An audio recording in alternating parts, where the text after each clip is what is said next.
Dzisiaj test ciekawych słuchaweczek prosto oczywiście z Chin, ponieważ tam też ta produkcja jest największa. Słuchawki JBL.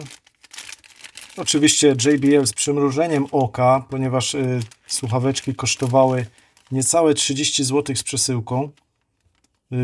Właśnie z zagraniczną i tak to się prezentuje. Instrukcja oczywiście po chińsku. Kilka tutaj kwestii dopisane w języku angielskim. Kabelek USB ładujący, z tym, że tutaj ze złączem Lightning iPhone'owym, także zwróćcie na to uwagę, jeśli nie macie, no to będzie on niezbędny dla Was, aby ładować to etui do słuchawek. Same słuchawki są bardzo podobne do AirPodsów, jak nie można by powiedzieć identyczne. Odróżnia tutaj je ta dioda na zewnętrznej części słuchawek. Tak ona sobie mruga, ale to tylko jest w przypadku szukania połączenia. Jeśli już się połączymy, to ona gaśnie. Na pudełeczku tu nie mamy żadnej diodki, ale pudełko jest również pudełkiem ładującym. W środku wewnątrz, może coś tam dostrzeżecie, jest złącze styk ładujący nasze słuchawki. Porównanie do AirPodsów. Wygląda to niemalże identycznie, czyli wymiarowo, ze złączem ładującym. Też Lightning, oczywiście na AirPodsy Lightning. Z tyłu mamy ten przycisk, który służy do parowania naszego etui z telefonem. Jakieś napisy, tutaj w JBL-ach nie mamy tych napisów.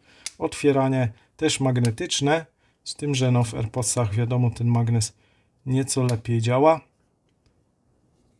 Same słuchawki, jeśli chodzi o przyciąganie ich, to JBL, jak i AirPodsy trzymają się dosyć mocno, nie wypadną ze swojego etui, czyli ten magnes wewnątrz słuchawek też jest trzymający. No i tak wyglądają słuchawki po wyciągnięciu ich z etui. Jak widać, jedno z słuchawek usilnie próbuje znaleźć telefonik. Tak zrobimy, bo po prawej mamy pudełko od JBL, po lewej mamy AirPodsy, więc w prawej mojej ręce JBL słuchawka, w lewej AirPodsowa i tak się prezentują obie słuchawki. Czyli po włożeniu ich do ucha praktycznie nie ma możliwości tu odróżnienia, czy to słuchawka jest JBL, czy właśnie od oryginalnych AirPodsów, ponieważ słuchaweczki wyglądają bardzo podobnie. Na pierwszy rzut oka jedynie co odróżnia jedną od drugiej, to ta dioda, która od czasu do czasu sobie mignie, jeśli połączenie straci lub też szuka, jeśli chodzi o JBL, bo AirPodsy takiej diody nie mają. A też tu na uwagę może zwrócić nasz plastik, sama obudowa, ponieważ JBL są matowe, a AirPodsy połyskowe. Aby naładować nasze etui, podłączamy nasz kabel ładujący ze złączem Lightning, drugą końcówkę do tradycyjnej wtyczki USB, czy to przez ładowarkę, czy też powerbank, i powinno się zaraz rozpocząć ładowanie. Dioda zmienia tutaj kolor, jest ona tak bardzo słabo widoczna, ale jak widzicie, takie delikatne mruganie. W ciemności oczywiście jest to widoczne bardziej. Ja tu mam dosyć mocne światło, więc to nie jest do końca widoczne, ale zmienia kolor na czerwony z ładowania, z trybu czuwania przechodzi właśnie w tryb ładowania. Potem sugerujemy się, czy już nasze etui zostało naładowane. Tak samo się to tyczy naszych słuchaweczek, które teraz są w trybie ładowania, podświetlenie na czerwono i tak to wygląda. Sprawdzimy sobie łatwość połączenia. Tutaj w przypadku iPhone'a akurat bardzo podobnie to wygląda, jeśli chodzi o Androida. Jedynie musimy wyszukać połączenia Bluetooth, bo słuchawki nie parują się automatycznie zaraz po otwarciu etui, jak to jest w przypadku oryginalnych AirPodsów. Czyli wchodzimy w ustawienia, Bluetooth. Jeśli słuchawki nie będą odnajdywane, to posłużmy się tym przyciskiem z tyłu. Przytrzymać należy go nieco dłużej, aby rozpoczęło się wyszukiwanie.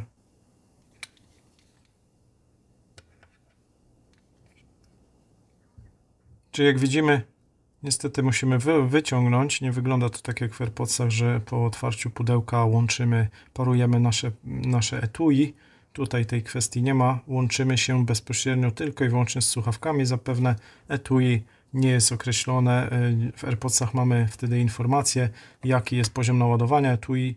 Tutaj niestety tej informacji nie będziemy mieli z racji tego, że etui nie jest z urządzeniem Bluetooth.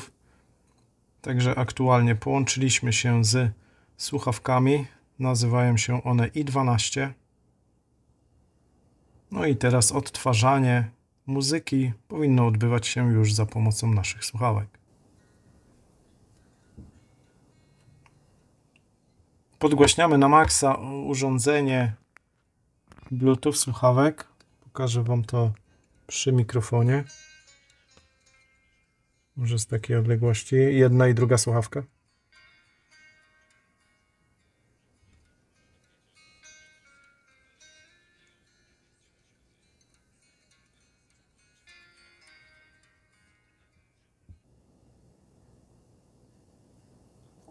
Obsługa dotykowa tutaj jest, też występuje słuchawek, czyli dotknięcie powoduje uruchomienie. Jak widać, film się uruchomił po dotknięciu słuchaweczki. Drugi raz dotknięcie pauzuje nasz film. W zależności od ustawień naszego telefonu możemy też wzbudzić w uruchamianiu połączenia, czyli kilkukrotne naciśnięcie powoduje wybranie ostatniego numeru, odłożenie, zakończenie rozmowy oraz możliwość zgłaśniania i ściszania telefonu poprzez właśnie kliknięcie na naszych słuchawkach, chociaż jest to niezbyt wyczuwalne i niezbyt intuicyjne, jednak bym został przy tym, że możemy tylko pauzować i uruchamiać film, ponieważ te podgłaśnianie raz się uruchamia, raz nie wiadomo z jakich przyczyn, czy też to jest poprzez dłuższe przytrzymanie. Niestety tutaj ta kwestia jest nie do rozgryzienia ze względu na to, że uruchamiają się one tak jak chcą. Dodatkowo z minusów tutaj bym dodał, że ten czujnik, czułość tego dotyku jest dosyć mocna, czyli zakładając jakąś czapkę na uszy, będzie ona powodowała uruchamianie i rozłączanie często właśnie filmu, piosenki, która leci w słuchawkach, ponieważ rozpoznane to jest jako dotyk. Oczywiście AirPodsy nie mają takiego problemu, także zwróćcie na to uwagę, jeśli chcecie perfekcyjny sprzęt, no to musicie poświęcić w przypadku AirPodsów kilkaset złotych, prawie jeśli chodzi o ładujące, no to jest to blisko 1000 złotych. A te słuchaweczki mamy już za 30 zł, także różnica ogromna, szczególnie, że jakość dźwięku jest naprawdę dobra. Co do mikrofonu, to powiem krótko, jest po prostu źle. Mikrofon jest niesłyszalny przez odbiorcę naszej rozmowy. Praktycznie musimy krzyczeć i być w dobrze wygłuszonym jeszcze pomieszczeniu, bez żadnych zewnętrznych hałasów, aby w ogóle można było jakąkolwiek rozmowę prowadzić. Także w samochodzie, jeśli nasz samochód nie jest zbyt głośny podczas jazdy, może to być skuteczne, ponieważ tam tych dźwięków aż tak nie ma dużo, ale już podczas szybszej jazdy niestety nie porozmawiamy sobie zbyt dobrze. My słyszymy ok, słyszymy rozmówcę naszego, ale ktoś, do kogo dzwonimy, niestety nas słyszy bardzo słabo. Schowanie słuchawek do etui powoduje ich rozłączenie, czyli już tu nie mamy połączenia z słuchawkami. Jak widać, iPhone przeszedł w tryb normalnego czuwania na dźwięku głośniku zewnętrznym. Wystarczy, że wyciągniemy już sparowane wcześniej słuchawki z naszego etui. Powoduje to wyszukanie urządzenia, które ostatnio było parowane i połączyły się automatycznie słuchaweczki z naszym telefonem. O, znikły. Czyli nie do końca może to być takie funkcjonalne. Chyba to spowodowane było tym, że nacisnąłem nasze słuchawki.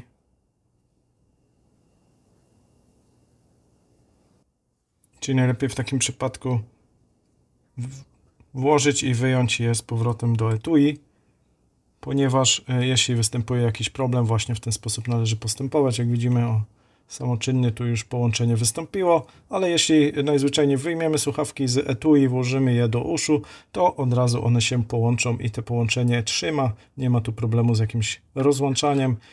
Kilka metrów zasięgu też nie powoduje oddalenia się od telefonu nie powoduje ich rozłączenia. Ponowne bycie w zasięgu telefonu je ponownie włączy, ale musimy na to uważać, bo nie zawsze tak jest, ale tak jak mówiłem, kosztem wszystko jakości co do ceny produktu. Teraz sprawdźmy, jak to działa na AirPodsach. Ta głośność dźwięku. AirPodsy oczywiście mają to do siebie, że od razu po otwarciu pudełeczka wykrywane są przez naszego iPhone'a i łączą się z naszym urządzeniem. Dodatkowe informacje, jakie możemy uzyskać o etui, to poziom naładowania etui oraz poziom naładowania bateryjek, poziom naładowania słuchaweczek. Każda jest osobna, lewa, prawa i tak dalej.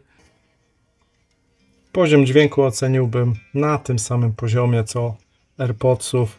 Co do jakości, oczywiście w AirPodsach ta głębia basu i czystość dźwięku będzie lepsza, ale to naprawdę musi być dobrze nagrana ścieżka dźwiękowa, aby tą jakość można było zweryfikować i odróżnić. Jeśli ktoś założy słuchawki z zamkniętymi oczami, może nie odróżnić nawet jakości dźwięku co do AirPodsów a JBL.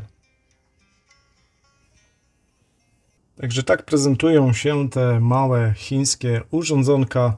Czy polecam, to musicie sobie ocenić sami, czy potrzebujecie takiego urządzenia, czy wolicie jednak dołożyć do sprzętu bardziej markowego, jeśli chodzi o na przykład AirPodsy.